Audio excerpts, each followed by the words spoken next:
Xavier Becerra is no stranger to public office. His lengthy resume includes former health secretary, congressman, assembly member, and California attorney general. I've said it. We caught up with him Friday to chat about his campaign for governor. We're the fourth largest economy in the world, but talk to Californians and they'll tell you, I can't afford to buy a house anymore.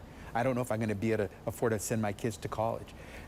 How can the fourth largest economy have so many families that don't think they can make it here? What specific policies do you think will help California get there, and what would you do differently? Well, first, I think we have to continue towards the move of ensuring that every Californian has access to the health care they need for themselves and for their family. Universal health care is a top priority for many California Democrats. But with the state's $12 billion budget deficit, Governor Gavin Newsom announced Wednesday he wants to cap Medi-Cal for undocumented immigrant adults. Do you agree with that? I don't believe cutting health care is a good decision, and I would do everything I can as governor to avoid having to make those cuts. As state attorney general, Becerra fought President Trump in his first term, filing more than 120 lawsuits. We've seen Governor Newsom play this balancing act of, claiming to be the resistance to Donald Trump, but then also having to keep relationships with him healthy. How will you strike that balance in your relationship with him if you're elected as governor? You need to partner up with everyone you can,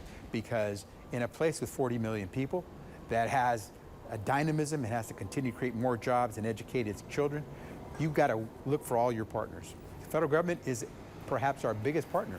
That won't change just because I don't agree with everything that the occupant at the White House says and does. With economic uncertainty, the state's next leader will likely have to make difficult decisions. So far, more than a dozen are up for the challenge. Other candidates include former Congresswoman Katie Porter, Lieutenant Governor Eleni Koulianakis, former LA Mayor Antonio Villaraigosa. For Republicans, Riverside County Sheriff Chad Bianco and former Fox News host Steve Hilton are hoping for a GOP comeback. Looming overhead is the Kamala Harris factor, as the former VP is considering a bid. Does that impact your run?